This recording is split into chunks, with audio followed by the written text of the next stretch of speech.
හරිනේ කට් වෙලා තිබුණේ දැන් ටිකක් හරි ගියානේ. රයිට්. එතකොට අපි කතා කරේ ඇල්ගොරිදමයක් යනු කියන එක. එතකොට WhatsApp පාවිච්චි කරනකොට ඉන්ස්ටෝල් කරනවා. ඊට පස්සේ ජංගම WhatsApp app එකේ තියෙනවා QR code එක WhatsApp web එකට ගිහිල්ලා ස්කෑන් කිරීම. ඊට පස්සේ ජංගම දුරකථනයේ WhatsApp වෙනවා. වෙබ් අඩවිය හරහා කරනවා web.whatsapp.com කියලා වෙබ් බ්‍රවුසර් එකේ ටයිප් කරනවා. QR code එක ස්කෑන් කරගන්නවා. ඒ විදිහට යන්න පුළුවන්. ඉතින් ඔය පියවර ටික පිළිවෙලට ලියලා තියෙනවා. ඒකට ඒක ඇල්ගොරිතම් එකක්. ඒකට ඒක බලන්න ඕන කෙනෙකුට කරගන්න පුළුවන් රූප ටිකත් එක්ක දාපුවාම. ඒ වගේ දෙයක් තමයි මේ ඇල්ගොරිතම් එක කියලා කියන්නේ. අපි ඇල්ගොරිතම් වල උදාහරණ කීයක් ලියලා තියෙනවද කියන්න බලන්න දෙවිඳු. උදාහරණ කරලා තියෙනවද අපි? නැද්ද? ඇල්ගොරිතම් අර්ථ දැක්වීම පමණයිද කරේ නැත්නම් උදාහරණ කරාද?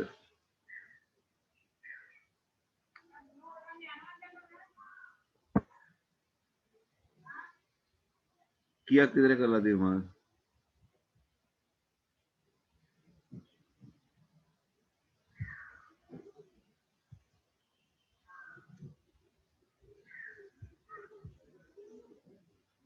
දෙගනේ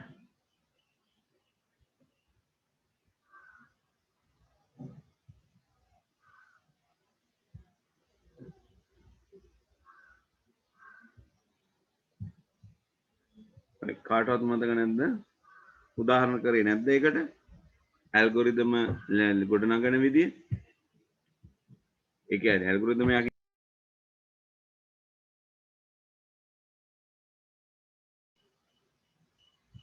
රයිට් chat එකට දාන්න බලන්න.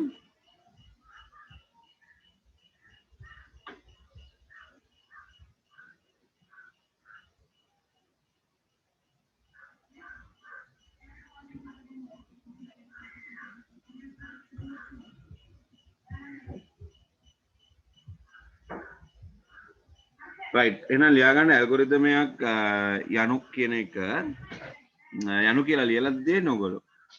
මට පැහැදිලි නෑ ඕගොල්ලෝ ප්‍රතිචාර දක්වන ඒවා එකක්වත් chat එකට එන්නේ නෑ.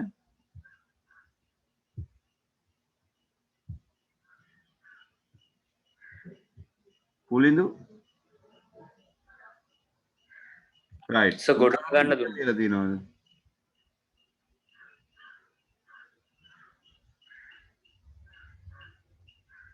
අන්න හරි. very good සිතිජ thank you. එතකොට අපි උදාහරණ කීපයක් දුන්නා අර ඇල්ගොරිතම වල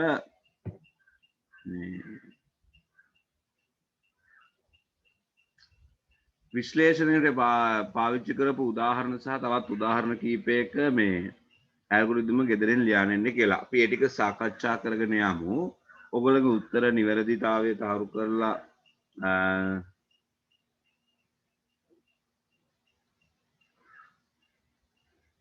මනීෂ් කියනවා ඒ ටික කියලා දුන්නා කියලා. හරිද අනිත් අයටත්? එහෙනම් අපි ඊළඟ කොටසට යමු. දැන් මේ උදාහරණයට සාකච්ඡා කරා කියලා තමයි කියන්නේ. ඔයගොල්ලෝ මේ පොත ළඟ තියාගෙන නෝට්ස් ලියනවද?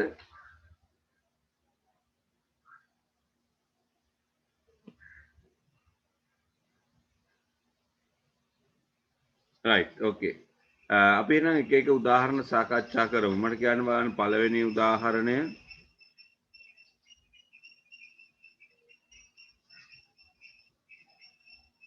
ඒ කියන්නේ ගෙදරින් ලියන්න දීපු උදාහරණ 1. ගෙදරින් ලියන්න දීපු ටික අපි සාකච්ඡා කරමු. කමන්නේ නේ. right.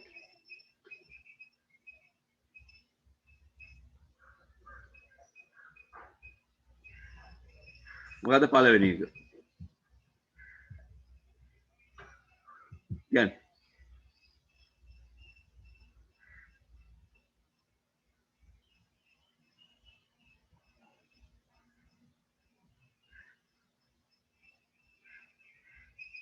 සිතිද පරිදිය හොයන එක වෘතයක පරිදිය හොයන එක. right. එතන වෘතයක පරිදිය හොයනකොට පියවර 1 කියලා දාන්න. වෘත්තයේ අරය ලබා ගැනීම ආන්සර්ස් චෙක් කරගන්න. වෘත්තයේ අරය ලබා ගැනීම. පියවර 2 වෘත්තයේ පරිධිය ගණනය කිරීම. ඒතර වරහන් ඇතුළේ ලියනවා පරිධිය සමානයි 2 ගුණ කිරීම 7න් 22 ගුණ කිරීම අරය. වරහන් වහන්න. පරිධිය ගණනය කිරීම වරහන් ඇතුළේ ලියනවා පරිධිය සමානයි 2 ගුණ කිරීම 7න් 22 ගුණ කිරීම අරය. එතන පයි කියන ලකුණ දැම්මට ඉතින් එච්චර කමක් නැහැ. නමුත් අපි මේ විදිහට ලියමු. right. පියවර 3 ලියනවා පරිධිය ප්‍රතිදානය කිරීම. වෘත්තයේ පරිධිය ප්‍රතිදානය කිරීම. එච්චරයි. එතන ඕන කෙනෙකුට ඒ විදිහට පුළුවන් නේ. අර සූත්‍රයට ආදේශ කරන්න තියෙන්නේ. ආරය කියන දන්න ආරය දාපුවම උත්තර එනවා. ගුණ කිරීම බෙදීම කරන්න දන්නවනේ. right. එහෙනම් අපි ඊළඟ එකට යමු. right. කියන්නේ ඊළඟ උදාහරණය.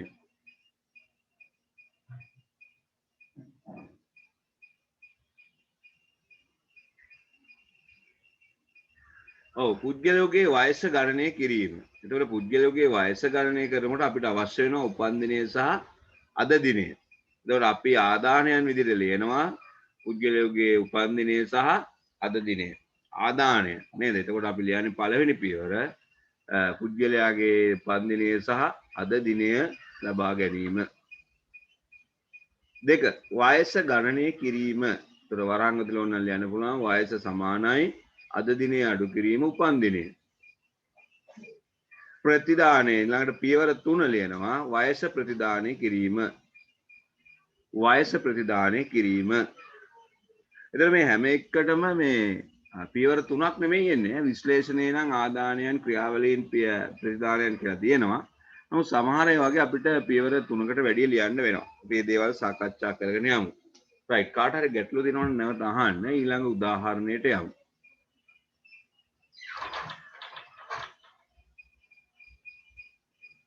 BMI කියන්නේ ශරීර ස්කන්ධ දර්ශකය හොයන විදිය. ශරීර ස්කන්ධ දර්ශකය හොයන්න අපිට අවශ්‍ය වෙනවා පුද්ගලයාගේ බර සහ උස. බර කිලෝග්‍රෑම් වලින් සහ උස සෙන්ටිමීටර වලින් අවශ්‍ය වෙනවා. ඒක සාමාන්‍යයෙන් ශරීර ස්කන්ධ දර්ශකය හොයන්නේ බර බෙදන්න ඕන උසේ වර්ගය. නැත්නම් උස ගුණ කිරීම උස කියන එකේ. ඒක අපි ලියනවා පියවර 1 පුද්ගලයාගේ උස සහ බර ලබා ගැනීම.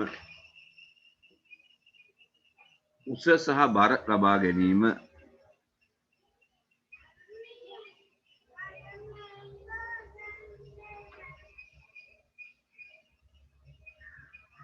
2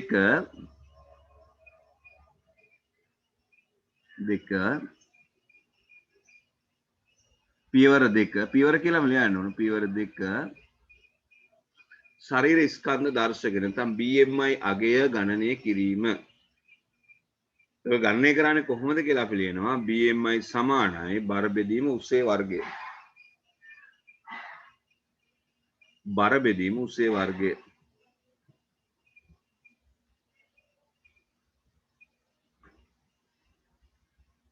ඊළඟ පියවර 3 BMI අගය ප්‍රතිදානය කිරීම.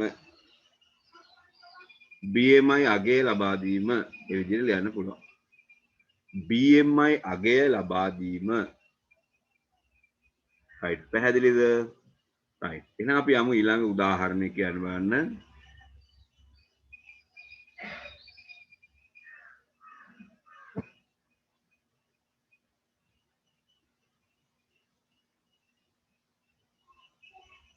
right. ප්‍රැක්ටිකල් කරද්දී පැස්කල් කොහොමද ඩවුන්ලෝඩ් කරන්න කියලා ප්‍රශ්නයක් අහනවා. අපි කොහොමද දැන් ඇල්ගොරිතම් ෆ්ලෝ chart පාඩම ඉවර වුණාට පස්සේ ලබන සතිය හෝ ඊළඟ සතිය වෙනකොට ප්‍රැක්ටිකල් පටන් ගන්නවා. එතකොට අපි ප්‍රැක්ටිකල් වලදී පැස්කල් ස්ථාපිත කරන්නේ කොහොමද කියලා කියලා දෙන්නම්. එතනදී අපි පැස්කල් ඩවුන්ලෝඩ් කරගමු. මොන වගේ version මොන වගේ option තියෙන්නේ කියලා ඒ දෙකෙන්ම කරලා බලමු. right. ඊළඟ විෂයන් තුනක ලකුණු වල සාමාන්‍ය සහ එකතුව ලබා ගන්න කොහොමද කියලා අපි ලියනවා. right. එහෙනම් ලියන පියවර 1 විෂයන් තුනෙහි ලකුණු ලබා ගැනීම. විෂයන් තුනෙහි ලකුණු ලබා ගැනීම.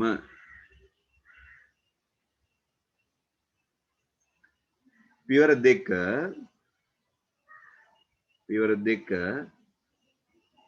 ලකුණු වල එකතුව ගණනය කිරීම. ලකුණු වල එකතුව ගණනය කිරීම.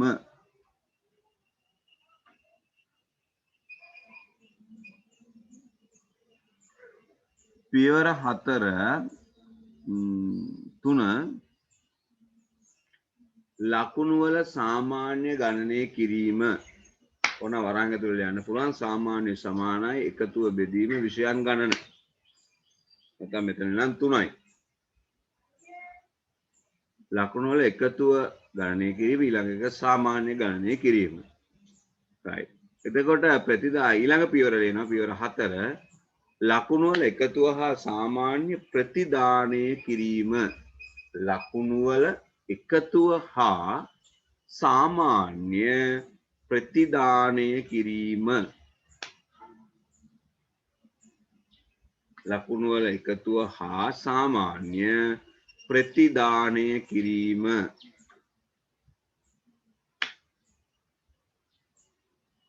right.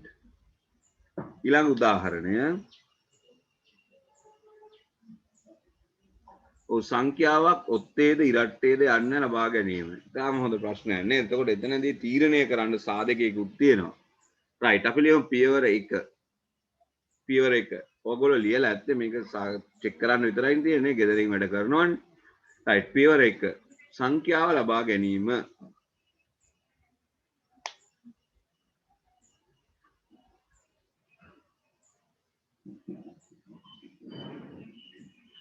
පියවර 2. සංඛ්‍යාව දෙකෙන් බෙදා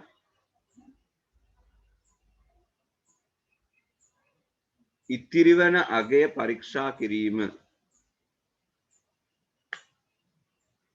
සංඛ්‍යාව දෙකෙන් බෙදා ඉතිරිවන අගය පරීක්ෂා කිරීම.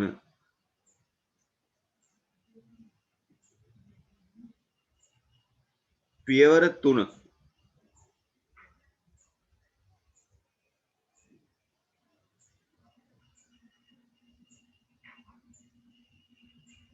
ඉතිරි අගය බිඳුව නම්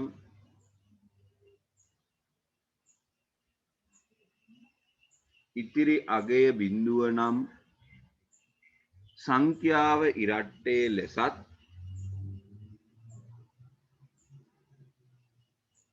එක නම් එහෙම නැත්නම් නැතහොත් එක නම් ඔත්තේ ලෙසත්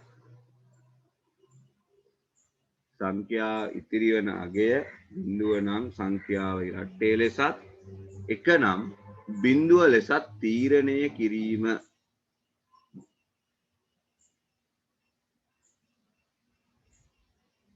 පියවර 4 ඊළඟ පියවර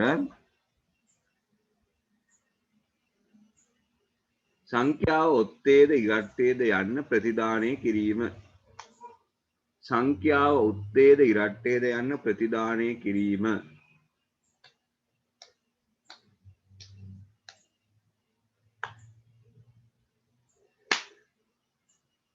සංඛ්‍යාව ඔත්තේද ඉරට්ටේද යන්න ප්‍රතිදානය කිරීම.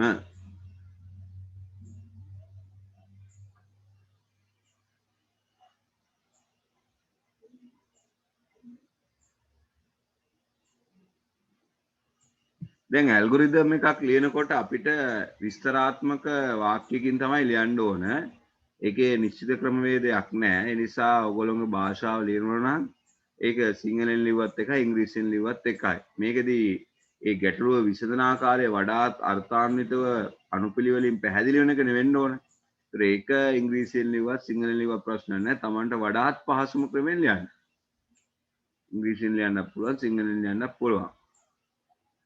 නමුත් ඉස්සරහට අපිට ව්‍යාජකේත සහ මේ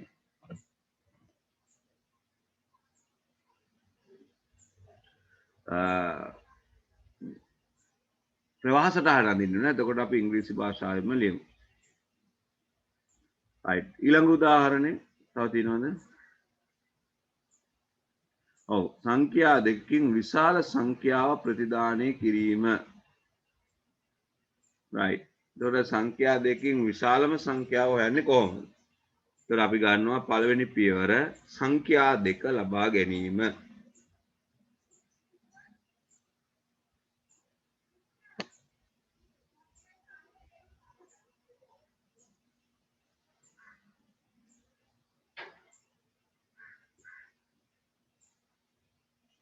දෙවෙනි පියවර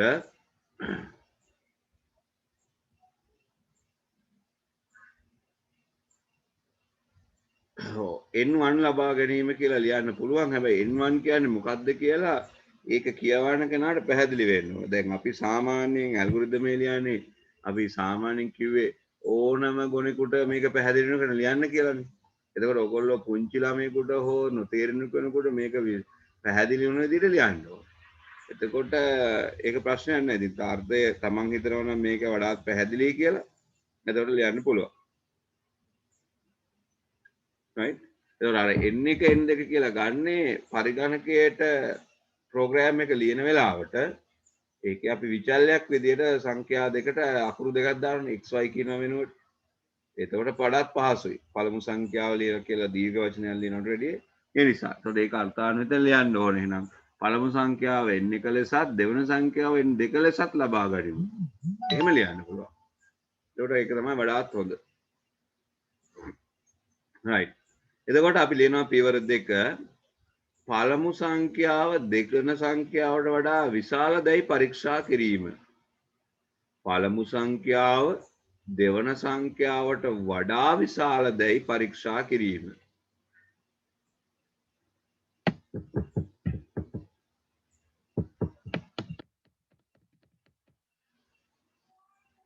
ඊට පස්සේ ඊළඟ පියවර පළමු සංඛ්‍යාව විශාල නම්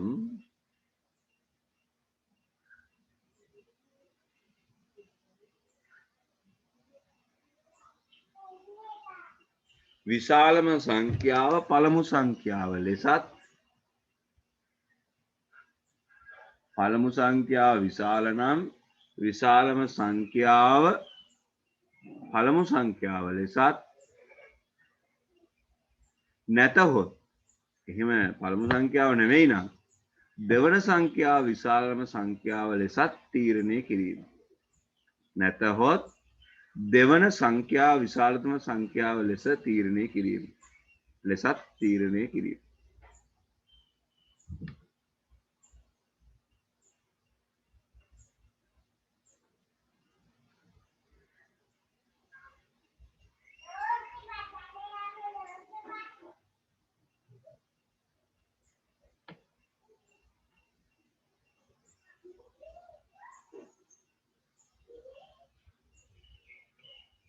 එතකොට ඊළඟ පියවර විශාලම සංඛ්‍යාව ප්‍රතිදානය කිරීම.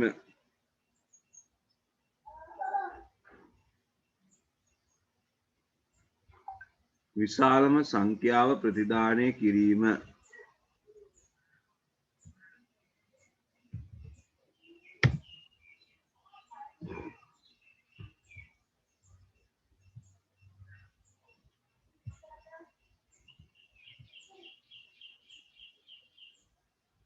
විශාලම සංඛ්‍යාව ප්‍රතිදානය කිරීම.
හරි නේද?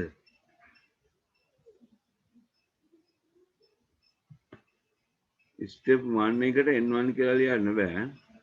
පියවර 1 කියලා ලියන්න පුළුවන්.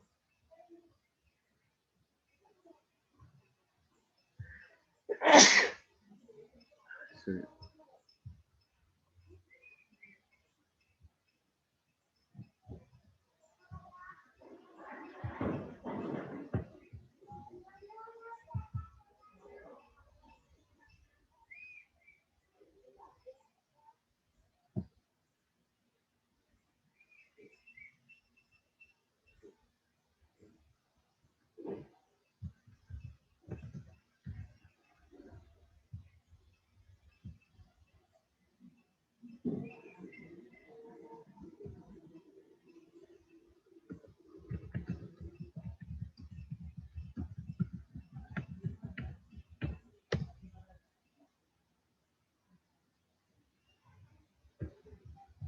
හරිද? right. තවත් තියෙනවද උදාහරණ?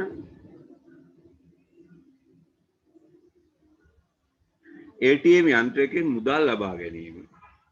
right. ඒකෙදී ලියන්න ඕන පියවර 1 කාඩ් පත ඇතුළත් කිරීම.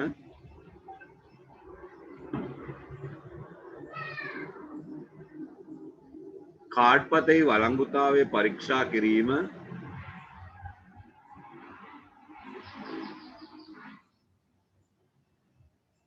පියවර 2 කාඩ් පතෙහි වළංගුතාවය පරීක්ෂා කිරීම.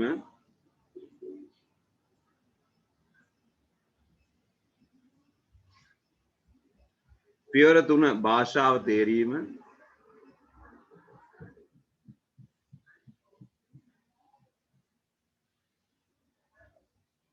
පියවර 4 රහස්‍ය අංකය පුද්ගල රහස්‍ය අංකය ඇතුළත් කිරීම. අනුපිළිවෙල තියෙන්න බෑනේ. ඊළඟ පියවර 5 රහස්‍ය අංකයෙහි නිවැරදිතාවය පරීක්ෂා කිරීම.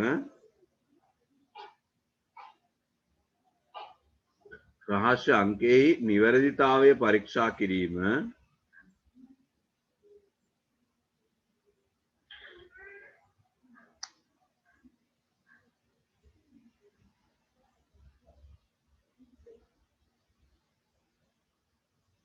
ඊළඟ එක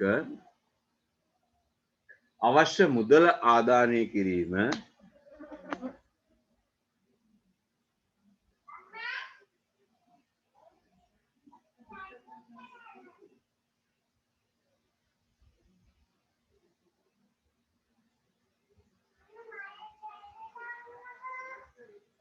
අවශ්‍ය මුදල ආදානය කිරීම.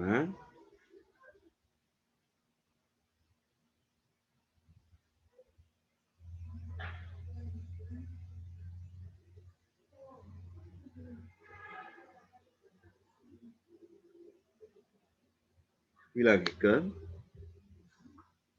ගිණුම් ශේෂය පරීක්ෂා කිරීම. ගිණුම් ශේෂය පරීක්ෂා කිරීම.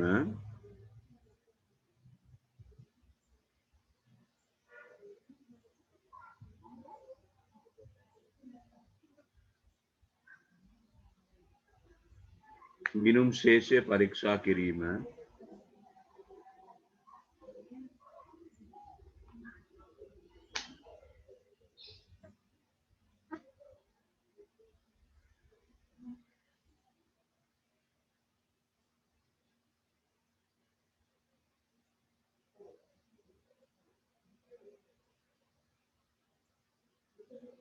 ඊළඟ එක අවශ්‍ය මුදල ගණනය කිරීම.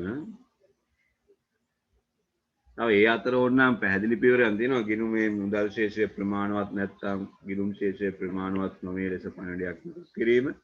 වෙනත් මුදලක් ලබා ගැනීම ඔය වගේ දේවල් තියෙනවා. නමුත් අපි සරලව ලිව්වොත් එහෙම ගිණුමේ මුදල ගණනය කිරීම.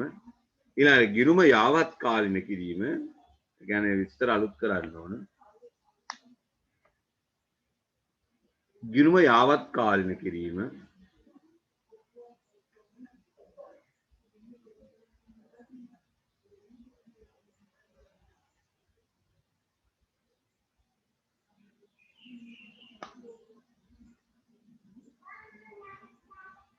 ඊළඟ එක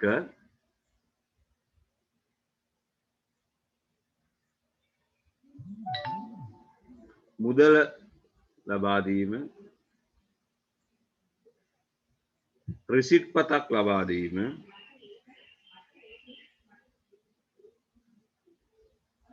ඊළඟ කාඩ් පත ඉවත් කිරීම. නැත්නම් කාඩ් පත යන්ත්‍රයෙන් එළියට දානවා ඉජෙක්ට් කරනවා.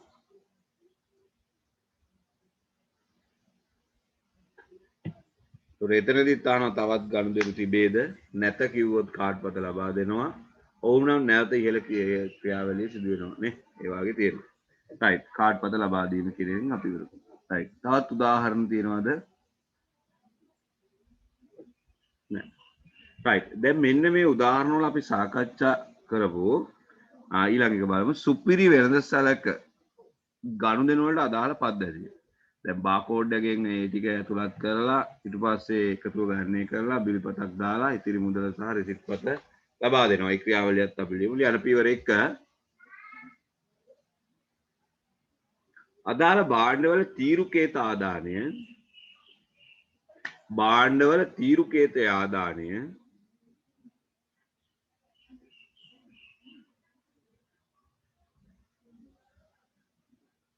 ඒ වගේම ප්‍රමාණය ආදානය කිරීම. ඒ කියන්නේ එක එක භාණ්ඩයේ තීරුකේතයෙන් ආදානය වෙන්නේ ඒකක මිල සහ නම විතරයි. ඒතර ප්‍රමාණය අපි අතින් ටයිප් කරන්න ඕන. ප්‍රමාණය ආදානය කිරීම.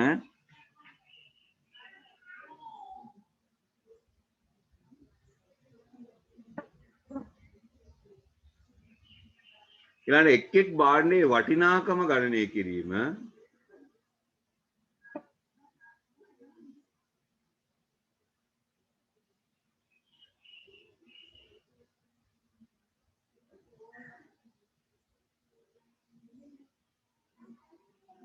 පියවර කියන එක කෙටි කරන්න අවශ්‍ය නැහැ නේ. පියවර 1 2 කියලා ලියන්න වෙනවා. right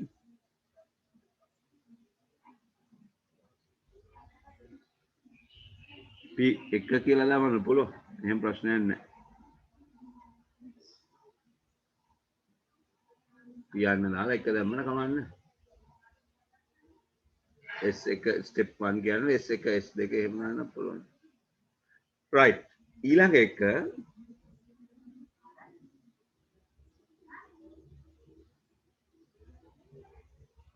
බිල්පතේ මුළු වටිනාකම ගණනය කිරීම.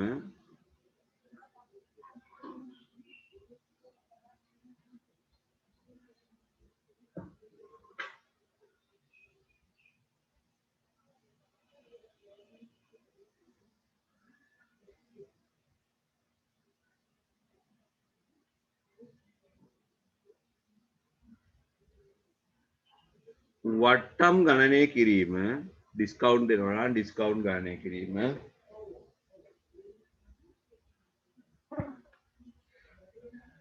5ක් දෙනවා නම් මේ 5000න් ඊට රුපියල් 500ක ඩිස්කවුන්ට් එකක් කරනවා. ගෙවිය යුතු වටිනාකම ගණනය කිරීම.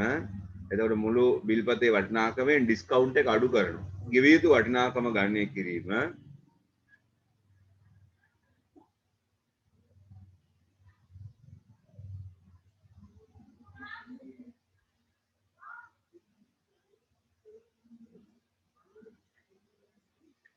ඊළඟ ගෙවිය යුතු වටිනාකම පාරිභෝගිකයා වෙත ලබා දීම. යාට අර ස්ක්‍රීන් එකේ ඩිස්ප්ලේ එකෙත් පේනවා නැත්නම් කියනවා ඔයාගේ රුපියල් 3750යි බිල කියලා කියනවා. ඊට පස්සේ ගෙවීම් සිදු කරන්නේ කාඩ් පතකින්ද මුදලින්ද යන්න ලබා ගැනීම. කාඩ්ද කෑෂ්ද කියලා අහනවා. ගෙවීම් සිදු කරන්නේ කාඩ් පතින්ද මුදලින්ද යන්න ලබා ගැනීම.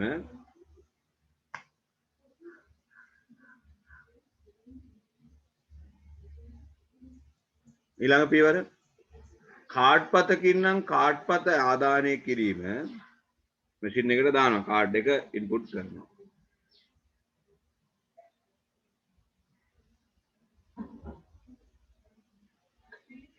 ඊළඟ මුදල අය කර ගැනීම.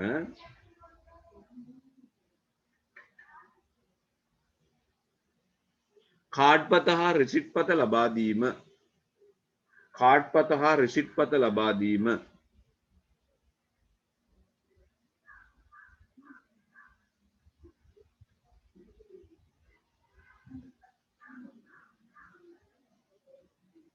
යන්න මුදල් නම් ලබා දෙන මුදල සටහන් ආදානය කිරීම. දැන් 5000ක් දුන්නොත් එහෙනම් 5000 කියලා ටයිප් කරන්න ඕන. මුදල් නම්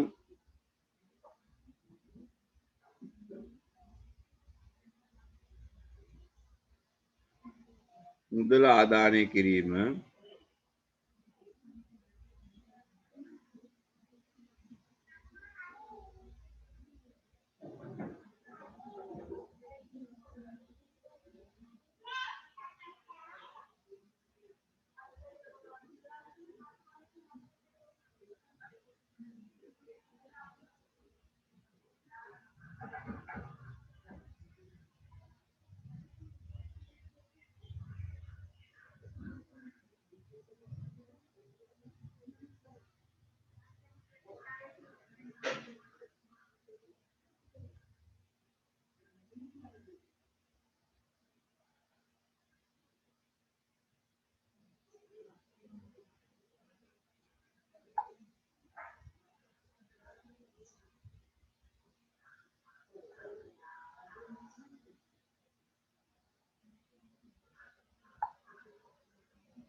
මුදල ආදානය කිරීම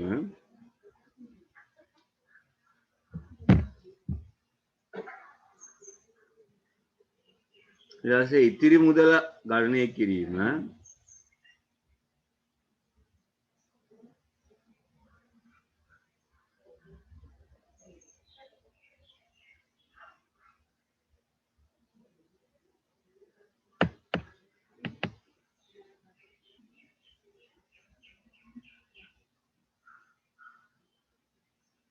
ඊළඟට ඉතිරි මුදල හා රිසිට් පත ලබා දීම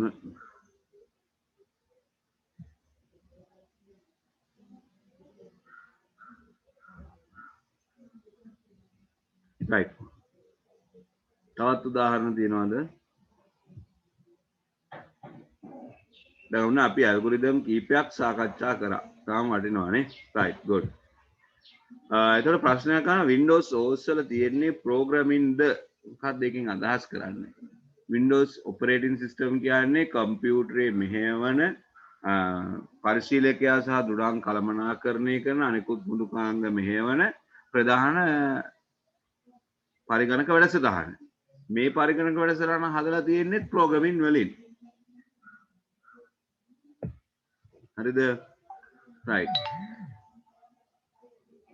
okay right එතකොට ඔන්න ඇල්ගොරිතම සංවර්ධනය කිරීම කොටස අපි ගොඩක් උදාහරණ සාකච්ඡා කරා ගොඩක් උදාහරණ සිදු වුණා right අපි ඊළඟ කොටස බලමු ලියන්න ඡේදයක් ලියන්න ඇල්ගොරිතමයක් නිරූපණය කළ හැකි ආකාර දෙකකි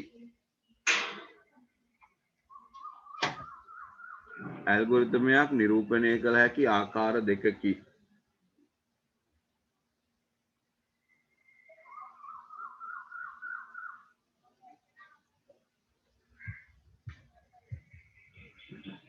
එක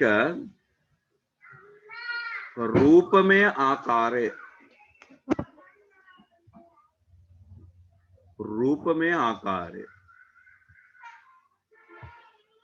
දෙක දැන් රූපමය ආකාරය කියන එකේ තමයි ප්‍රවාහ සටහන් අඳින්නේ වරහන් තුල ලියා ගන්න ප්‍රවාහ සටහන් ඇඳීම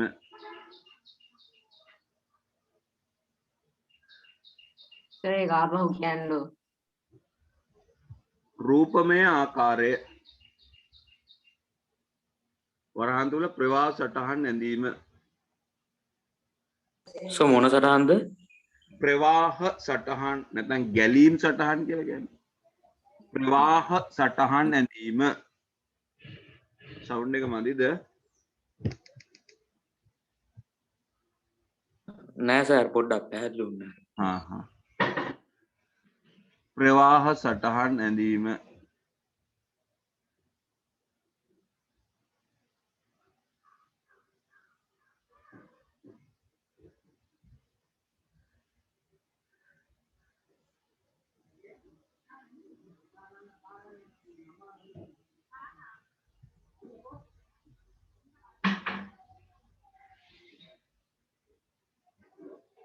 right ඊළඟට දෙක අක්ෂරමය ආකාරය අක්ෂරමය ආකාරය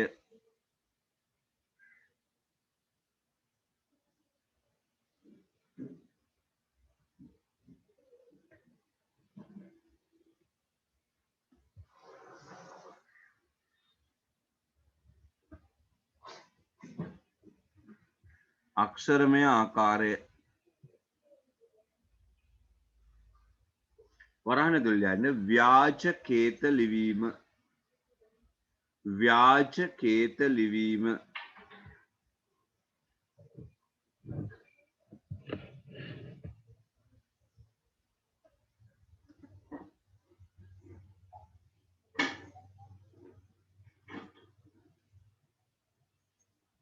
ව්‍යාජ කේත ලිවීම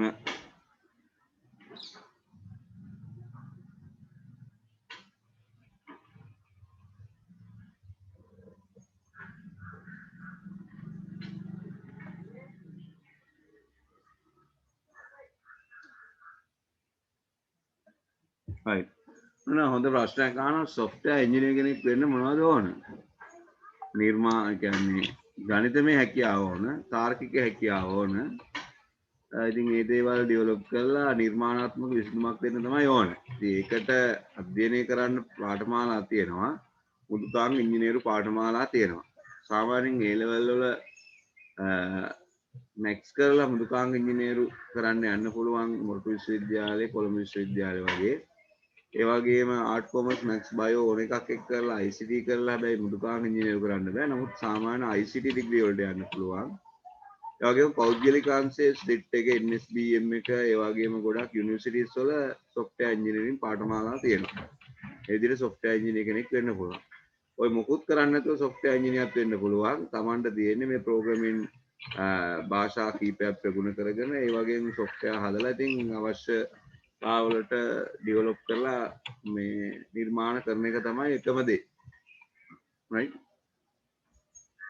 A level වල මැක්ස් කරොත් තමයි software engineering direct යන්න පුළුවන් මොරටු කොළඹ වගේ. එතකොට මැක්ස් එක්ක IT කරන්නත් පුළුවන්. එහෙම කරොත් software engineering යන්න බෑ. එතකොට අපිට යන්න පුළුවන් physical science, computer ඒ වගේ විවිධ තියෙනවා. දැන් මේක ඕගොල්ලෝ O level ඉවර වෙන්න කලින් මම ওই අවසාන දවස්වල පොඩ්ඩක් පැහැදිලි කිරීම කරනවා. ඒ පැහැදිලි කිරීම වලදී මේ චුට්ටක් ප්‍රශ්න අහන්න කොහොමද අනාගතය සැලසුම් කරන්නේ මොන වගේ ඒවට මොනවද සුදුසුකම් ඒ වගේ විශ්වවිද්‍යාලවල පාඨමාලා මොනවද ඉල්ලුම් කරන පාඨමාලා මොනවද ඒ වගේ ගොඩක් දේවල් තියෙනවා. ඉතින් ඒවා පිළිබඳව අපි අධ්‍යයනයක් කරමු. මේ පිළිබඳ ප්‍රශ්න අහන්න. ඒ පිළිබඳව මම පොඩි වැඩසටහනකුත් කරන්නම්. right අපි හොඳ ප්‍රශ්නයක්. right එතකොට දැන් ඔන්න ඇල්ගොරිතමයක් හදාවුවා. දැන් ඒක නැවත ආකාර දෙකකට අපි නිරූපණය කරන්න ඕනේ. ඒ තමයි ප්‍රවාහ සටහනක් විදියට නැත්නම් එතන වරහන් ඇතුළේ ලියාගෙන එකක් දාලා ගැලීම් සටහන් කියලා කියනවා. ගැලීම් සටහනක් විදියට අනිත් එක තමයි ව්‍යාජ කේතයක් විදියට. එතකොට දැන් බලන්න ප්‍රෝග්‍රෑම් එකක් හදන්න ලෑස්ති වුණ අපිට දැන් ඔන්න ගැටලුව හඳුනාගත්තා විශ්ලේෂණය කරා ඇල්ගොරිතමයක් හැදුවා තවදුරටත් කම්පියුටර් එකට ආවේ නැහැ අපි. කම්පියුටරේට තියෙන කේතකරණය කේත ලිවීම කියන තැනදී තමයි ප්‍රෝග්‍රෑමින් ලැන්ග්වේජ් එක කීබෝඩ් එකෙන් ටයිප් කරලා software එක හදන්නේ. හැබැයි එතෙන්ට එන්නේ නැතුව මේ මූලික ක්‍රියාකාරකම් ගොඩක් තියෙනවා. ඉතින් මේ මූලික ක්‍රියාකාරකම් ගොඩක් එහෙම දාලා තියෙන මොකද සංකීර්ණ ගැටලු වලට විසඳුම් හොයනකොට නිවැරදිව software එකක් ඩෙවලොප් කරන්න අවශ්‍ය මූලික ක්‍රියාකාරකම් තමයි තියෙන්නේ. ඉතින් මේ ක්‍රියාකාරකම් ඉතාම වැදගත්. එතන මේ ප්‍රවාහ සටහන් සහ ව්‍යාජකේත තුලින් තමයි බොහෝ දුරට O level වල ප්‍රශ්න අහලා තියෙන්නේ. ඒ නිසා අපි ඇල්ගොරිතමෙන් ඉගෙන ගත්ත ඇල්ගොරිතම එහෙම නැත්නම් ගැටලු වලට අදාළ නිවැරදි විසඳුම රූපමය ආකාරයට ඉදිරිපත් කරන සටහනට අපි කියනවා ගැලීම් සටහනක් කියලා නැත්නම් ප්‍රවාහ සටහනක් කියලා කියනවා. ඒතර මේකට අපි කියනවා සම්මත සංකේත පාවිච්චි කරනවා. රූපමය සංකේත. ඉතින් ඒකයි ගැලීම් සටහනක් කියලා කියන්නේ. ඉතින් මේ ගැලීම් සටහන ඇඳින්නේ ඇයි? මේක අපිට ගොඩාක් ප්‍රතිලාභ තියෙනවා. ගැලීම් සටහනක් අඳින එකේ ප්‍රතිලාභ තියෙනවා. මොකද මේ වාගේ අමතර ක්‍රියාකාරකම් කරන්නේ අපිට ඒකේ ප්‍රතිලාභයක් තියෙන නිසා. දැන් උදාහරණයක් හිතන්නකෝ. දැන් ඔයගොල්ලෝන්ට අපි කිව්වා ඇල්ගොරිතමයක් කියලා කියන්නේ විස්තරාත්මකව දීලා තියෙන අනුගමනය කළ යුතු පියවර අනුපිළිවෙලට. හැබැයි ඒක කියව කරනවට වැඩිය දැන් ඔය ගෙදරට උපකරණයක් ගෙනවොත් ඒක අටව ගන්න ආකාරය රූපමය ආකාරයට තිබ්බොත් ලේසි. එතකොට මාර්ගසිතමයක් රූපමය විදිහට හිතලා දාලා තිබුණොත් ලේසි විස්තර කරනවට වැඩිය කියවන්න. මාර්ග සංඥා බලන්න. එතකොට ඒවා රූපමය ආකාරයට තියෙන නිසා ලේසි නේද? නැත්තම් යන ස්පීඩ් එකට පේන්නේ නැහැ. කියව යන්න බෑනේ. ඒ නිසා රූපමය ආකාරයට තියෙන එකේ තියෙනවා වාසිදායක තත්ත්වයන් ගොඩක්. එක වාසියක් තමයි දැන් අපි මේ ගැටලුවට අනුගමනය කළ යුතු නිවැරදි උපදෙස් ටික අර විස්තරාත්මකව ලිව්වොත් පියවර විදියට ඇල්ගොරිතම් එක ලියලා තියෙන එක ඉක්මනින් සහ පහසුවෙන් අවබෝධ කරගන්න පුළුවන්. මේකට හේතුව තමයි දැන් අපි කිව්වා අර මුලිනුත් මේ software එකක් develop කරනකොට සමහර අය ගොඩක් කම්පැනි වල නම් කරන්නේ ටීම් එකක්. ඒතර ඇල්ගොරිතම් එක ලියන්නේ තව කෙනෙක්, ෆ්ලෝ chart අඳින්නේ තව කෙනෙක්. එතකොට ප්‍රෝග්‍රෑම් එක ලියන්නේ තව කෙනෙක්, විශ්ලේෂණය කරන්නේ තව කෙනෙක් එහෙම.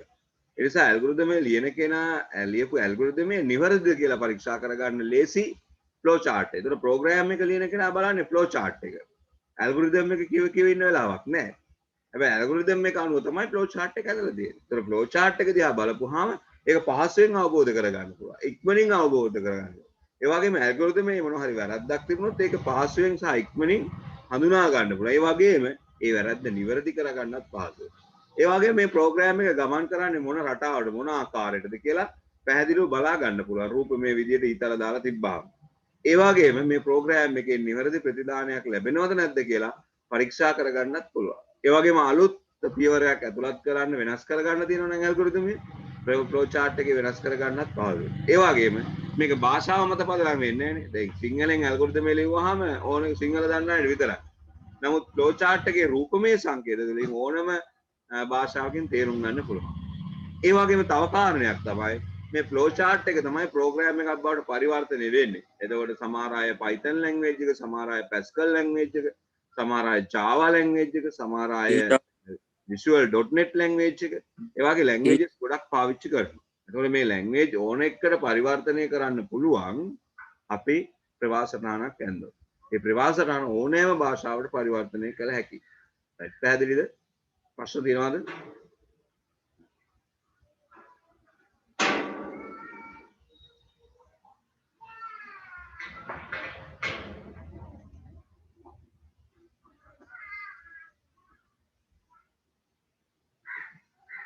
ෆයිබර් කියලා තියෙන සයිඩ් එක මොකක්ද? ෆයිබර් කියලා සයිට් කියන්නේ මොකද්ද? සයිට් වෙබ් එකක්ද?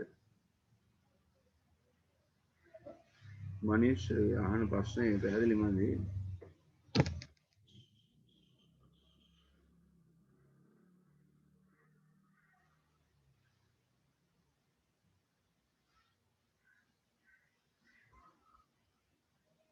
ෆ්ලෝ chart අඳින්න software තියෙනවා.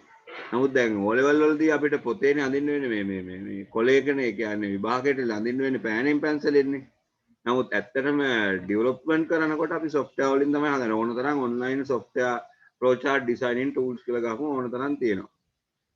දැන් අපි නිකන් එහෙම නම් වශයෙන් නම් කියන්න ඕන තරම් tools තියෙන apps තියෙනවා.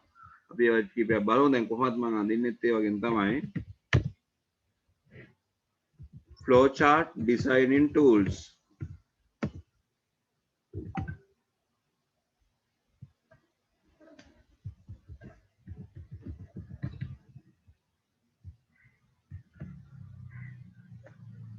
Within flowchart design, Nintex workflow cloud start.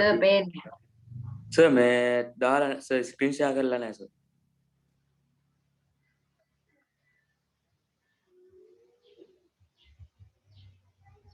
flowchart design tools කියලා search කරපුවාම මේ ගොඩක් ඒවා එනවා. මේ දෙනවා 10 best online flowchart software.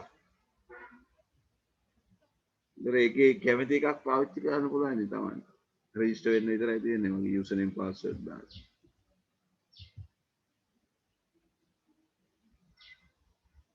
මෙන්න මේ software පාවිච්චි කරන්න. Creately. Nice. Miro, Microsoft Visio, Glyphy, Edro, ConceptDraw, Keko, TerraStruct, Visual Paradigm Online.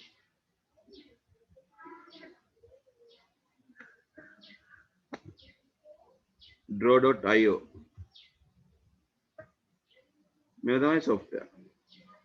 Microsoft Visio එක නම් ඔය office package එකකටත් ගන්න පුළුවන්. තව තියෙනවා online design tools. ඒ කියන්නේ web browser එකේම හදන්න පුළුවන්.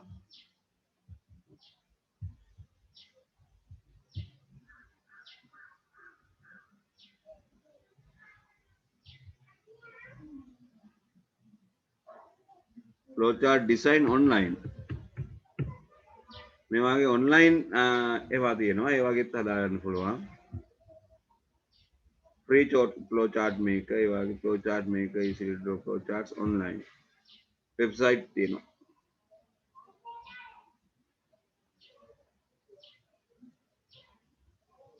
start drawing now creately කියන මේ tool එකට අදාළ website creately.com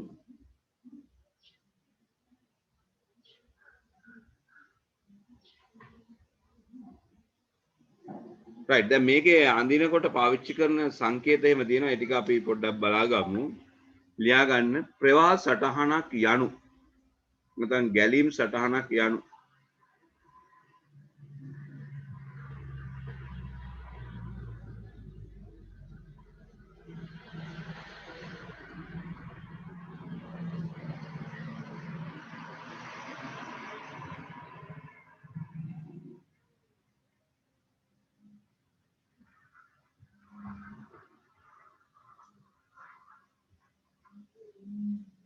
ගැලීම් සටහනක් යනු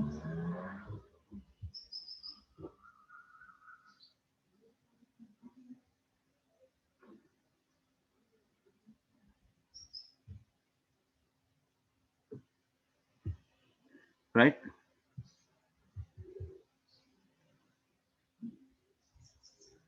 email එක මට verify කරන්න කියනවා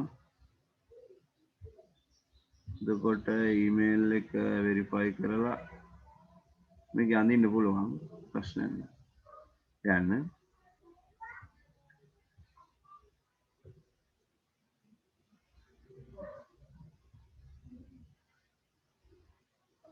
යන්න යම් ගැටලුවකට අදාළ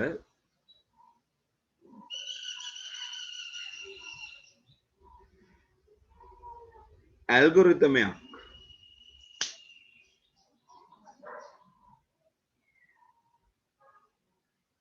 යම් ගැටලුවකට අදාළ ඇල්ගොරිතමයක් සම්මත රූපමය සංකේත ඇල්ගොරිතමයක් සම්මත රූපමය සංකේත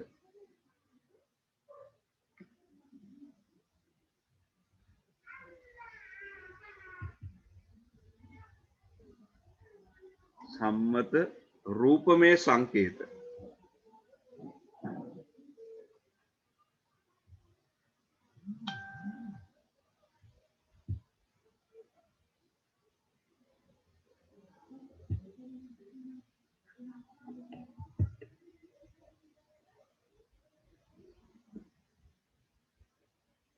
ඇසුරින් නිර්මාණය කරන සටහන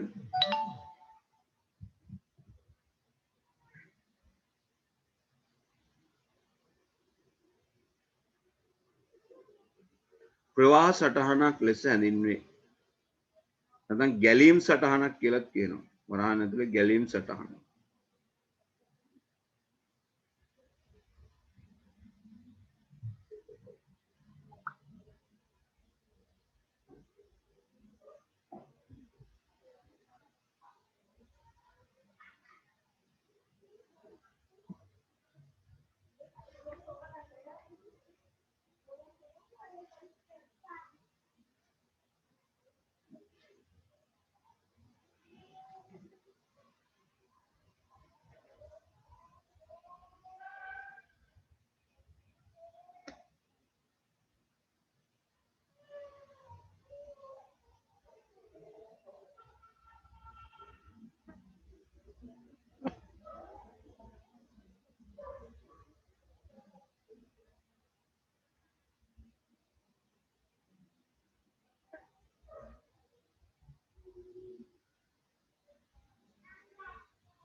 හරි නේද?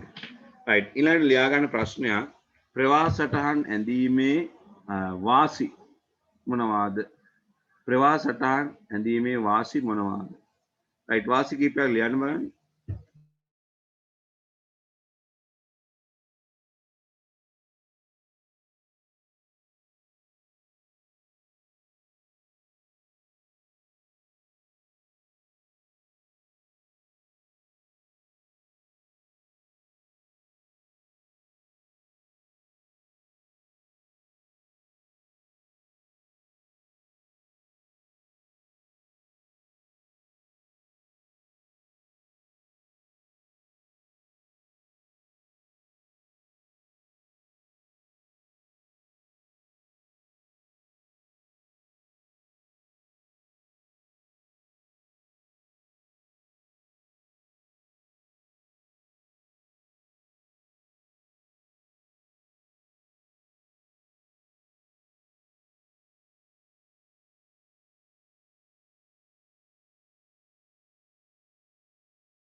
හරි ලිව්වද?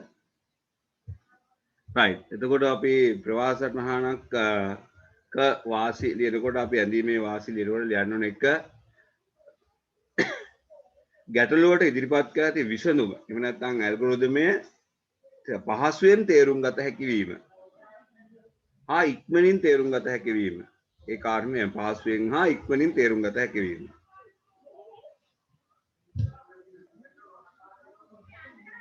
ඊළඟට ඇල්ගොරිදමේ ඇති දෝෂ හඳුනා ගැනීම හා නිවැරදි කිරීම වඩාත් පහසු වීම. ඇල්ගොරිදමේ ඇති වැරදි හඳුනා ගැනීම හා නිවැරදි කිරීම වඩාත් පහසු වීම. රූපමය දිහා බලපුවාම අඩුපාඩු ටක් ගාලා පේනවා. ඊළඟට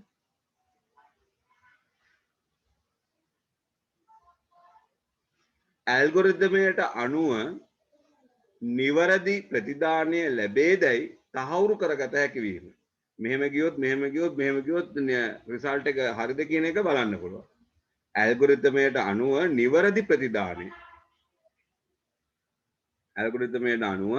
නිවැරදි ප්‍රතිදානය ලැබේදැයි පරීක්ෂා කරගත හැකි වීම.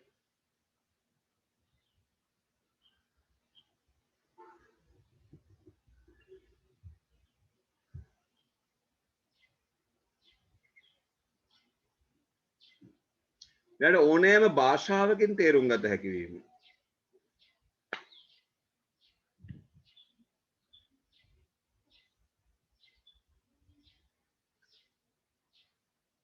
ඊළඟට ඕනෑම පරිගණක භාෂාවකට පරිවර්තනය කළ හැකි වීම. ඕනෑම පරිගණක භාෂාවකට පරිවර්තනය කළ හැකි වීම.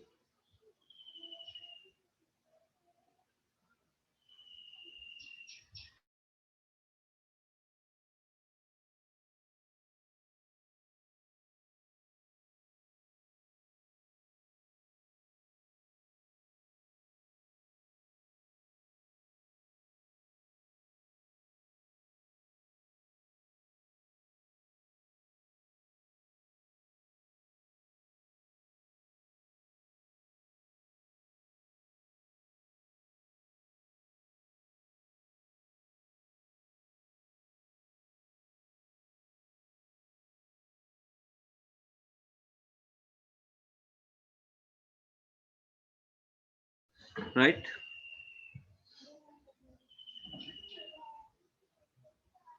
හරි ඕනෑම පරිගණක භාෂාවට පරිවර්තනය කිරීම පහසු වීම right ඉතින් මේ වාගේ වාසි ගොඩක් තියෙනවා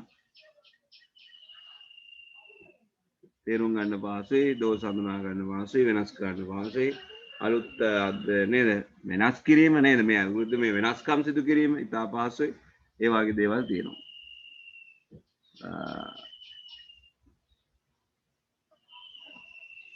right එතකොට අපි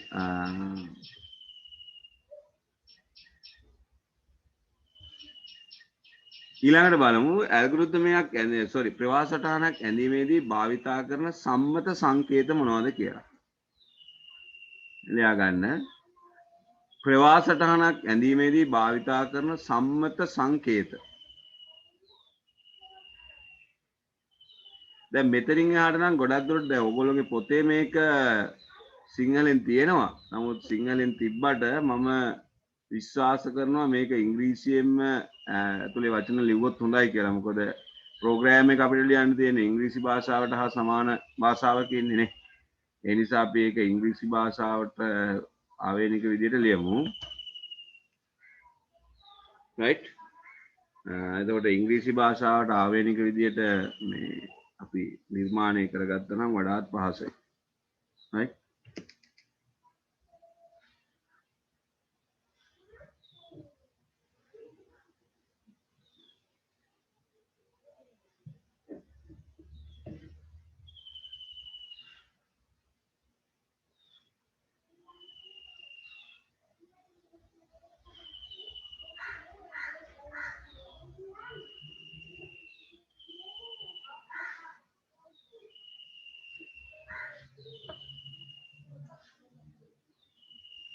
right. එතකොට අපිට මෙන්න මේ වාගේ රූපයක් තියෙනවා. එතකොට මේ රූපය අපි පාවිච්චි කරන්නේ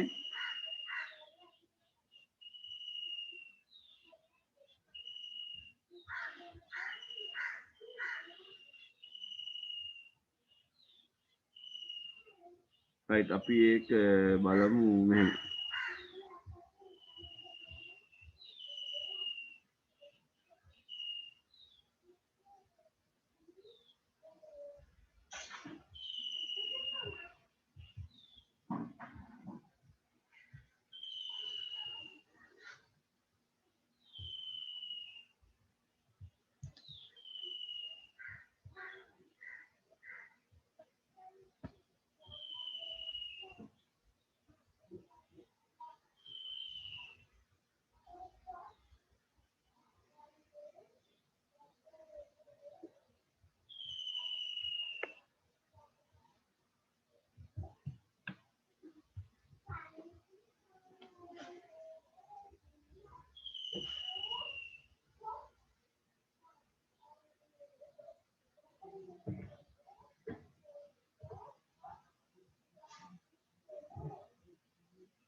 right මේ ටික තමයි අපිට දෙන සම්මත සංකේත ටික. right මේ ටික අඳ ගන්න බලන්න.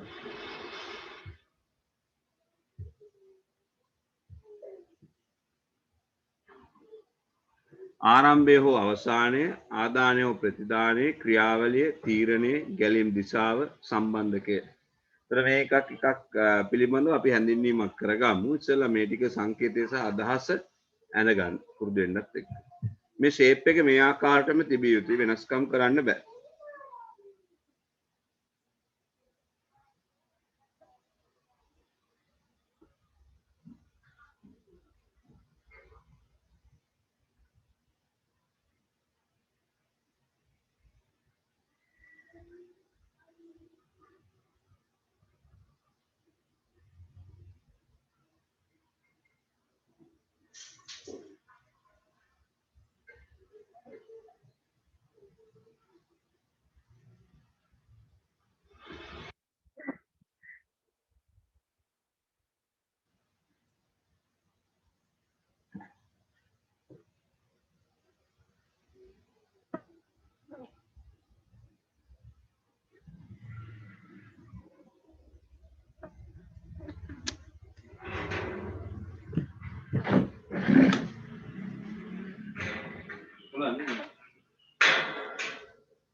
ඉවරයිද ඇඳලා? ඔව් සර්.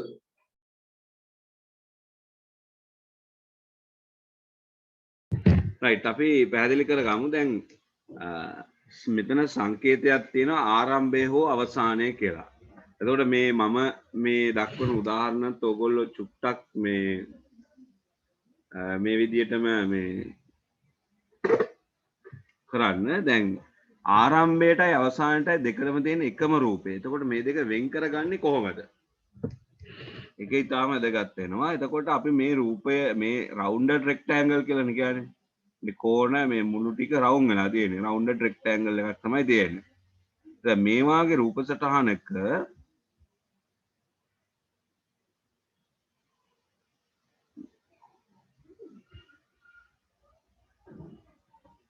අපි කරන්න ඕන එකක් තමයි මේ ඇතුලේ මේ රූපය ඇතුලේ දැන් මෙහෙම අඳින රූපය ඇතුලේ ආරම්භය නම් ස්ටාර්ට් කියලා ඇතුලේ ලියන්න ඕන. ස්ටාර්ට් කියලා ලියන්න ඕන. එහෙනම් අවසානය නම් මොකද්ද ලියන්නේ? ස්ටොප් කියලා ලියන්න ඕන. රයිට්? අවසානය නම් අපි ස්ටොප් කියලා ලියන්න ඕන. ඒතර ස්ටාර්ට් හෝ ස්ටොප් ලෙස ඇතුළත් කළ යුතුයි. එයා ගන්න. ස්ටාර්ට් හෝ ස්ටොප් ලෙස ඇතුළත් කළ යුතුයි. එතකොට මේ දෙකෙන් තමයි වෙන් කරගන්නේ.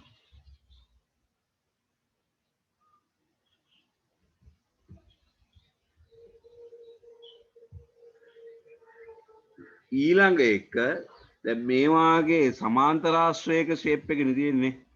මේ තියෙන්නේ සමාන්තරාශ්‍රය. එතකොට මේ ප්‍රශ්න තියෙනවා නම් අහන්න.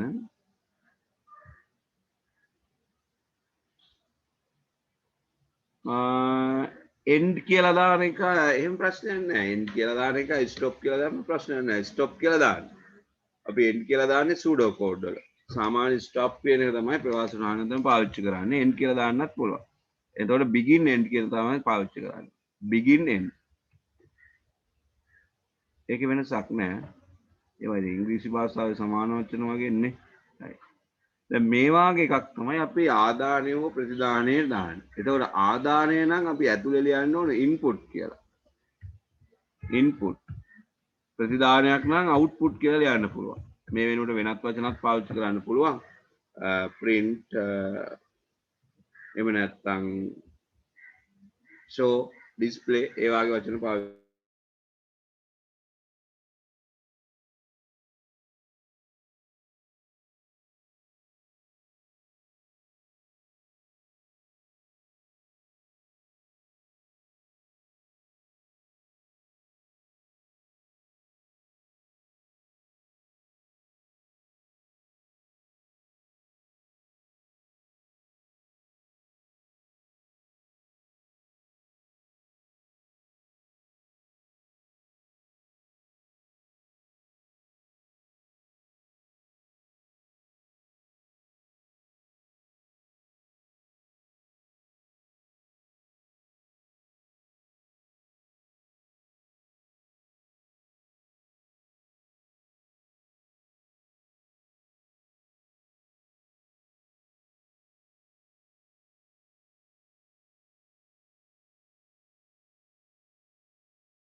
සර් ඇහෙන්නේ නැහැ. දෙවෙනි සංඛ්‍යාව කියලා ලියන්න පුළුවන්. ඒතර ප්‍රතිදානයට අපි ඉන්පුට් හෝ අවුට්පුට් දානවා වගේ ප්‍රොසෙස් එකට මොකුත් ලියන්නේ නැහැ. මේකට මොකුත් ලියන්න බෑ. මේකට ලියනවා නම් ලියන්නේ ගණිතමය ප්‍රකාශනය විතරයි. දැන් මේ වාගේ එකක් ලියන්න පුළුවන්. හැබැයි මේක ක්‍රියාවලි කොටුව කියලා නේ පෙන්නුම් කරන්න වචනයක් නැහැ. දැන් අරක ස්ටාර්ට් ස්ටොප් දාලා තියෙන්නේ ආදානය ප්‍රතිදානය කියලා දාලා තියෙන්නේ ඒ කොටුව වෙන් කරගන්නනේ. දැන් මේක ක්‍රියාවලි කොටුව කියන නම පාවිච්චි කරන්නේ නැහැ. ප්‍රොසෙස් කියලා ලියන්නේ නැහැ. ඊළඟට තීරණ කොටුව ඉතාම වැදගත් වෙන්නේ තීරණ කොටුව. මේ තීරණ කොටුව අපි පාවිච්චි කරන්නේ මොනවටද කියන එක ඉතා වැදගත් වෙනවා. තීරණාත්මක අවස්ථාවල. දැන් අපි කියමු සංඛ්‍යාවක් ඔත්තේද ඉරට්ටේද. ඉතා වැදගත්නේ. එතකොට මේකේ මේ පැත්තට රේඛාවක් තියෙනවා. මේ පැත්තටත් තියෙනවා. ඕනනම් මේක පහළට නැතුව මේ පැත්තට ගන්නත් පුළුවන්. හැබැයි මෙන්න මේ රේඛා දෙකේ දැන් මෙතන අපි ලියන්නේ තීරණය කොන්දේසියක් ලියන්නේ. අපි උදාහරණයක් විදිහට අපි හිතමුකෝ මාක්ස් විශාලයි හෝ සමානයි 75ද. එතකොට මෙන්න මේ කොන්දේසිය හරි ගියොත් yes කියන පැත්තට යනවා. මේ පැත්ත yes සත්‍ය. මේ පැත්ත no. ඒ කියන්නේ අර මැද ලියලා තියෙන කොන්දේසිය සත්‍යද? දැන් උඩින් අපි කියමු ලකුණු 40ව කියලා. 40 75ට වඩා විශාලද? නෑ. එහෙනම් no කියන පැත්තට යන්නේ. 80 කියන ලකුණ ආවොත් yes කියන පැත්තට යන්නේ. ඒතර yes වුණොත් මොකද්ද කරන්න කියලා ඉතින් එහාට දාන්න පුළුවන්. pass කියලා පෙන්නන්න. නැත්නම් fail කියලා පෙන්නන්න. good කියලා පෙන්නන්න. bad කියලා පෙන්නන්න. අන්න ඒ වගේ. දැන් ඔත්තේද ඉරට්ටේද? මේ ඉතිරි අගේ සමානයි බිඳුවද? yes ආවොත් ඉරට්ටේ. no ආවොත් ඔත්තේ. අන්න ඒ වගේ දේවල් තමයි මෙතනදී දාන්නේ. අපි ඒවා පුහුණු වෙමු. ඊළඟට ගැලෙන දිශාව කියන එක පැහැදිලි. ඊළඟට සම්බන්ධකේ. සම්බන්ධකේ තියෙන්නේ දැන් ඔයගොල්ලෝ අපි සාමාන්‍යයෙන් උපදෙස් දෙන්නේ CR පොතක් පාවිච්චි කරන්න කියලා. නමුත් ඇත්තටම වෘත්තීය වශයෙන් ප්‍රවාහ සටහන් අඳින අයට පිටුවේ ඉඩ මදි වෙන්න පුළුවන්. එතකොට ඊළඟ පිටුවට සම්බන්ධ කරන්න තමයි මේක තියෙන්නේ. එතකොට එක පිටුවක් අවසානයේ දානවා මේ වාගේ සම්බන්ධකයක්. අපි තුමු මේ තියෙන්නේ පළවෙනි පිටුව කියලා. එතකොට මේ පිටුවේ ප්‍රවාහ සටහනක් අපි ඇඳගෙන යන අතරතුර ඉඩ මදි වෙනවා. ඉඩ මදි වුණාම කරන්නේ දැන් මෙතන ඇඳගෙන ගියා වොම අපි හිතමු නිකන් ඔහොම එකක් ඇඳගෙන යනවා. ඔහොම ඇඳගෙන යනවා. දැන් මෙහෙම යනකොට මේ ඉඩ මදි වෙන දණක් එනවනේ. මෙතනින් එහාට ඉඩ මදි. එතකොට ඉඩ මදි වුණාම මෙන්න මෙතන රවුමක් දාලා ලියනවා ඊළඟ පිටුවේ අංකය. අපි කියමු මෙයා 1 කියලා. එහෙනම් මෙතන ලියනවා ඊළඟ කොටස තියෙන්නේ 2 කියලා. ඊට පස්සේ දෙවෙනි පිටුවේදී දෙවෙනි පිටුව අඳිනකොට මෙතන රවුමක් දාලා ඉතුරු ටික අරගෙන යනවා. එතකොට ඒ රවුමේ ලියනවා මේ 1 කියලා. මොකද පළවෙනි පිටුවේ ඉතිරි කොටස. හරිද? අන්න ඒක සම්බන්ධ කරන්න තමයි මේ සම්බන්ධකේ තියෙන්නේ. ඒක ඕගොල්ලොන්ට ප්‍රයෝජනවත් වෙන්නේ නැහැ. මොකද පිටුවකට වැඩිය දිග ප්‍රවාසට නම් අඳින්න දෙන්නේ නැහැ. එක පිටුවෙන් බැලන්ස් කරගන්න පුළුවන්. රයිට්. ඔය ටික තමයි ප්‍රවාහ සටහනක් තුල තියෙන්නේ. රයිට්. එහෙනම් අපි උදාහරණ කීපයක් බලමු. පැහැදිලිද? රයිට්. ලියාගන්න උදාහරණ 1. සංඛ්‍යා දෙකක එකතුව ලබා ගැනීමට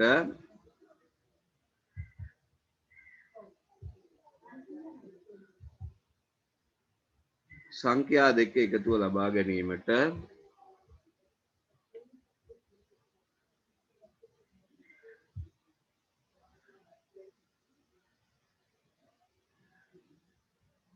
අදාළ ගැලීම් සටහන දක්වන්න. දැන් ඒකේ විශ්ලේෂණය සහ ඇල්ගොරිදමය දන්නවා. ඔයාලට පුළුවන් වෙන්න ඕන ඔයගොල්ලන්ට ගැලීම් සටහන දෙන්න. සංඛ්‍යා දෙක එකතුව ලබා ගැනීමට අදාළ ගැලීම් සටහන දක්වන්න.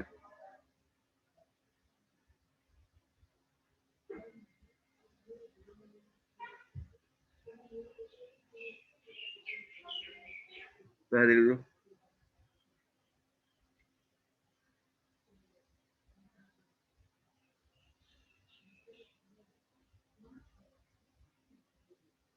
රයිට්. දැන් අපි පටන් ගමු බලන්න මේ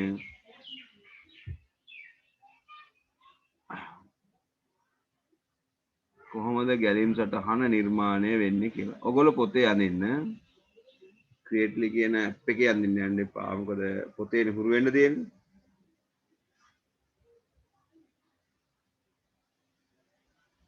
රයිට්. පළවෙනි රූපේ මොකද්ද? රයිට්.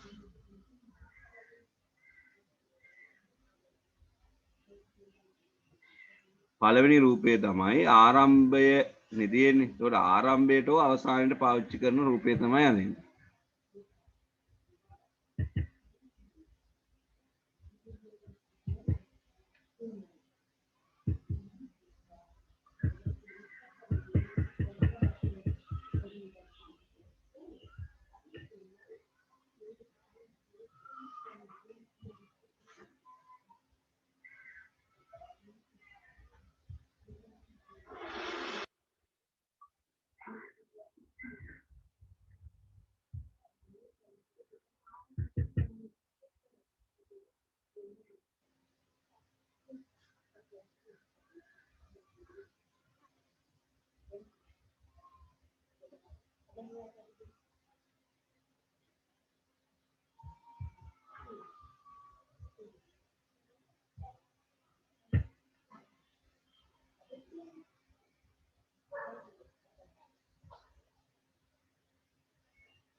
දෙන්න.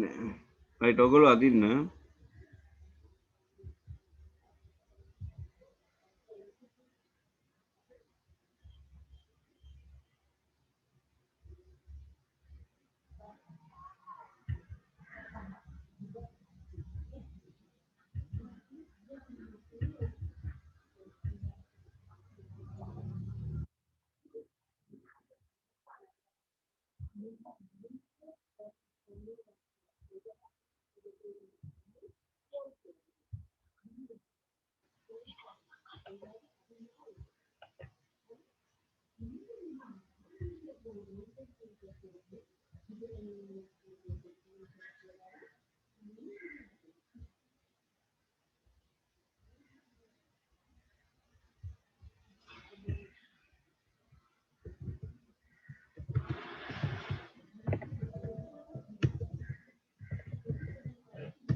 ඉන්පුට් කරන්න අපි සංඛ්‍යා දෙකක් මම එකක් ගන්නවා number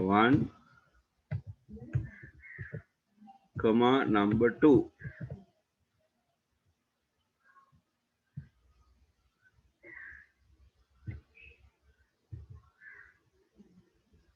පැහැදිලිද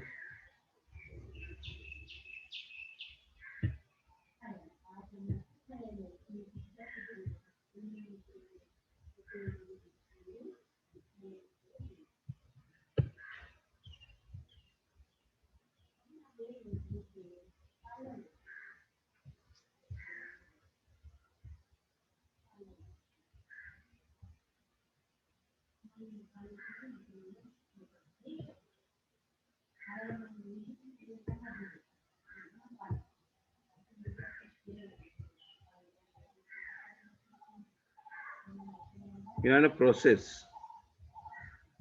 දැන් process එක ගන්නකොට ඒතර එතන අපි ගණනය කරන්නේ මොකද්ද එකතුව එකතුවට අපි කියනවා total කියලා සමානයි num1 එකතු කිරීම num2 එහෙමම දක්වන්න ඕනේ මොකද අර උඩ ලියපු වචන දෙක ආයෙ පස්සේ වෙනස් කරන්න බෑ පැහැදිලිද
හරි නේද right ඊට පස්සේ අපි stop එකට ගේනවා එතකොට stop එකට එන්නේ මේකමයි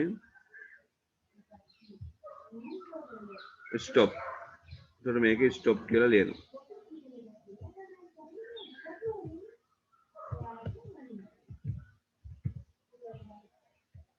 stop දැන් මේ විදිහට තමයි ප්‍රවාහ සටහනක් ඇදෙන්නේ බලන්න start input num1 num2 total සමානයි num1 plus num2 output total stop දැන් ඔය ක්‍රියාවලි කොටුව තුල සමහර අය එහෙම total සමානයි කියලා දාලා නැත්තම් වැරදි එතන තියෙන්න ඕන නම් එක දාන නම් දෙකෙන් හැදෙන්නේ මොකද්ද total එක එතකොට මේ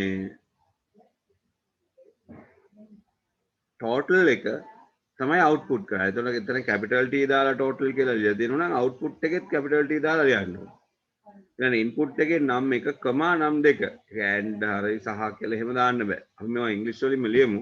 ආරම්භයේ පළමු සංඛ්‍යාව හා දෙවෙනි සංඛ්‍යාව ආදානය කරන්න. එහෙම සිංහලෙන් ලියන්න පුළුවන්. නමුත් ඒක තේරුමක් නැති නිසා අපි මේකට පුරුදු වෙමු. start input num1, num2 total සමානයි num1 plus num2 output total step. ඒතර අපි ඉගෙන ගත්තු ඇල්ගොරිතමේ අනුපිළිවෙල මේ තියෙන්නේ නේද? පියවර දැන් ආරම්භ කරාට පස්සේ පියවර 1 පළමු සංඛ්‍යාව හා දෙවෙනි සංඛ්‍යාව ආදානය කරන්න. ඒතර ඒක අපි රූපමය විදිහට ඇඳලා ඒක ඇතුලේ ලියනවා input num1 num2. ඒ එකතුව ගණනය කරන්න. ඒතර ඒ ගණනය කරන ආකාරය ගණිතමය ප්‍රකාශනයකින් අපි ලියලා තියෙනවා.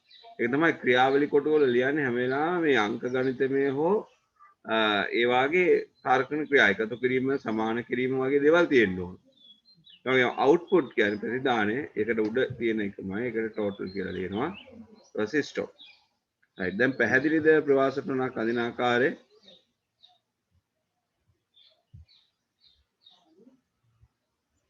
ප්‍රශ්න තියෙනවද මේ කොටසේ? right එහෙනම් අපි තව එකක් අදිමු. දැන් ත්‍රිජ්‍යාකෝණාශ්‍රයක වර්ගඵලයේ සෙවීමට අදාළ ප්‍රවාසටහන ගොඩනගන්න. ත්‍රිජ්‍යාකෝණාශ්‍රයක වර්ගඵලය සෙවීමට අදාළ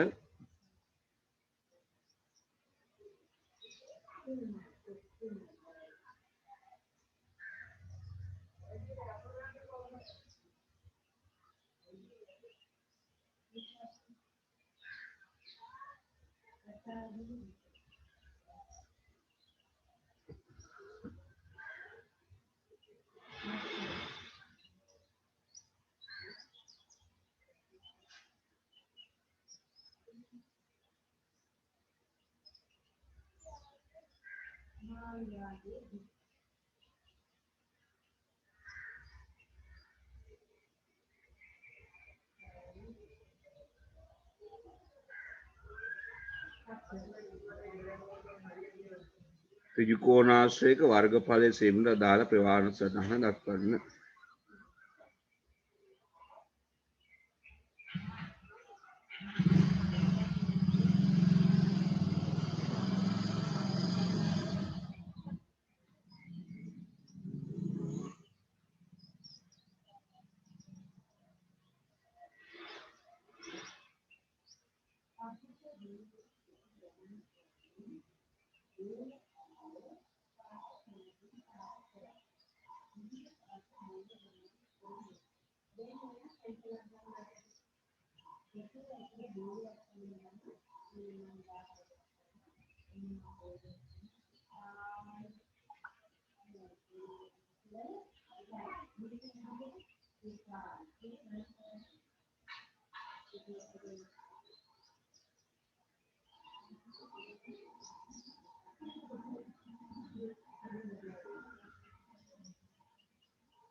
අවුට්පුට් කියන වචන වෙනුවට ඩිස්ප්ලේ කියන එක දාන්න පුළුවන්. ප්‍රශ්නයක් නැහැ.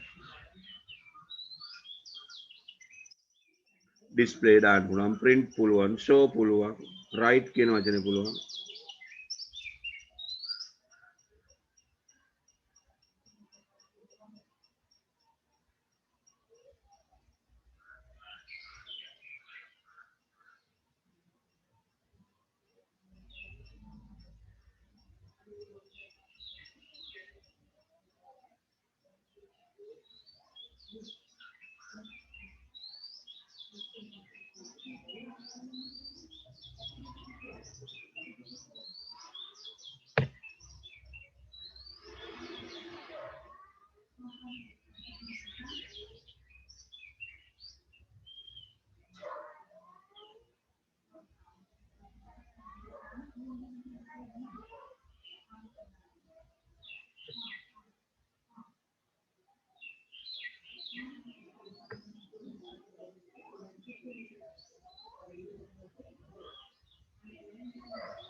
right ඉවරද? right එතකොට අපි input වෙනුවට දානවා දිග length කියලා මම ලියනවා. length කියලා ඕනනම් කෙටියෙන් ලියන්න පුළුවන්. length තව එකක් තියෙනවා පළල. ඒකට මම breadth කියලා දාන්නම් නැත්නම් ඔය width කියලා දාන්නත් පුළුවන්. ඊට පස්සේ මෙතන වෙනස් වෙනවා area වර්ගඵලය. සමානයි මොකද්ද? length ගුණ කිරීම breadth. ඒතර දිග ගුණ කිරීම පළල.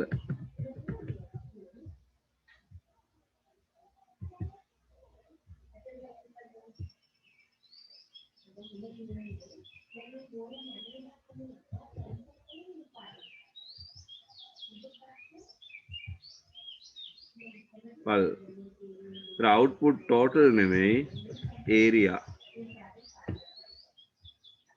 එච්චරයි.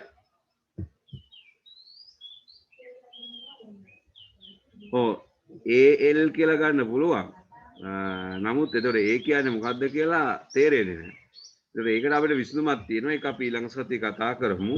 එතකොට එහෙනම් අපි ලියන්න ඕනේ input length as L, input area as or area as A. එහෙම කියලා නෑ. හැබැයි ඒ කියලා ලිව්වට වැරදි නෑ. ඒ සමානයි දිග ගුණ කිරීම පළ කියලා ලිව්වට ප්‍රශ්නයක් නෑ. right? ඉතින් අපි අද දවසේ කතා කරේ මේ ප්‍රවාසටහන් ඇඳීමේ මූලික ආරම්භයක් විතරයි. ඊළඟ දවසේ අපි එනම් ප්‍රවාසටහන් සංවර්ධනය කරන ක්‍රියාකාරකම් කීපයක් කරමු. right? ඒ විදිහට කරමු. right. එහෙනම් මම අදට නවත්තනවා. ඒකට අපි ඊළඟ දවසේ ප්‍රවාසටහන් ඇඳීම තවදුරටත් සංවර්ධනය කරගමු. ඊට පස්සේ ව්‍යාජකීයද ලිවීම කතා කරමු. දිගපල් වෙනකොට AB ගන්න පුළුවන්. ඕනම අකුරක් ගන්න පුළුවන්. ප්‍රශ්නයක් නැහැ. ප්‍රශ්න දිනේවා right.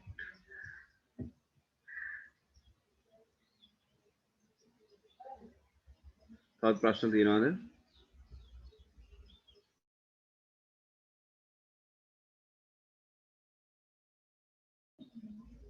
හරි නේද? right. එහෙනම් අපි අද නවත්තමු. වැඩ කරන්න හැමෝම කියපු කරපු ටික නැවත කරන්න. ඊට පස්සේ ඊළඟ දවසේ එන්න සූදානම් වෙලා මේ ටික කළා නැවත එන්න. right.